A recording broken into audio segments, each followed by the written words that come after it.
These rulings from the two states are based on the decision that the January 6th attack on the Capitol was indeed an insurrection. But as we know, Donald Trump has not been criminally tried for his involvement that day. So is it fair to remove him from the ballot without him legally being tied to January 6th?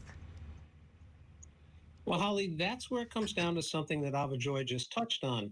The words of the amendment talk about engaged in. It doesn't say convicted. And I will give a lot of credit to the Secretary of State in Maine for the effort she went through and the analysis she put into her decision.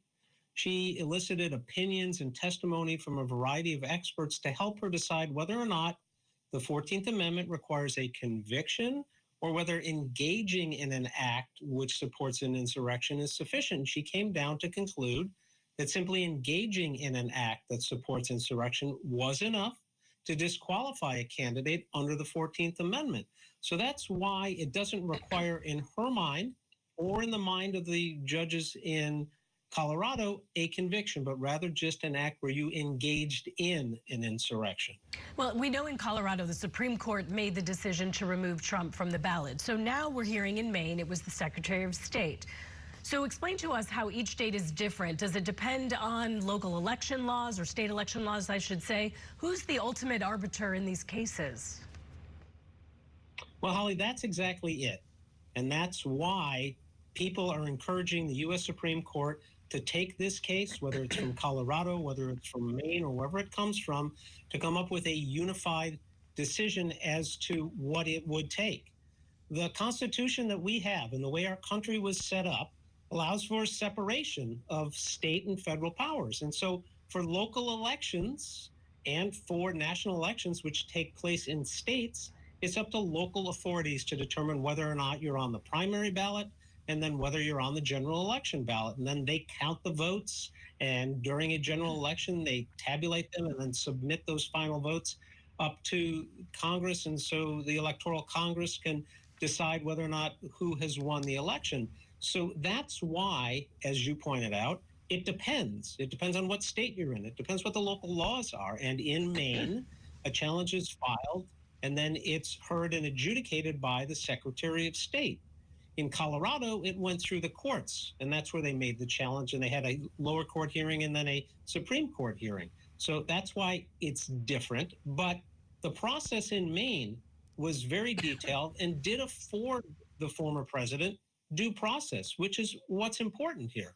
And so, David, then ultimately, do these decisions from Maine and Colorado basically take the right away from voters to have their voice heard?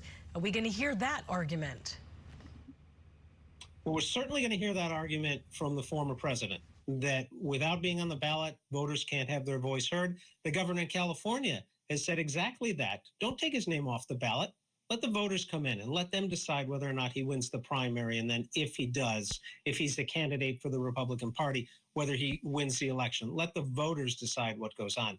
As to whether or not that's what we should all be bound by and what we should do, there's a reason that the 14th Amendment was created, and it was created in the wake of the Civil War, and it was done to prevent people who supported an insurrection against our country from running for office again. And so to some degree, that's what's taking it out of the hands of the voters. Whether the U.S. Supreme Court agrees with that, that remains to be seen. Be interesting. So let's look ahead to the Supreme Court decision. What do you think that's going to look like at this point?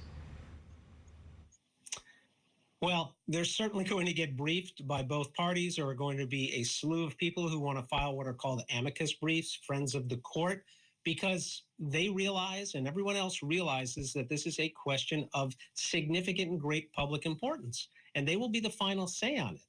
As to how their conclusion is going to come out, look, there are people on both sides of the aisle who say that the way that the court is currently composed, there's no way they're going to disqualify the former president, not allow him to appear on the primary ballots, and leave it up to the voters.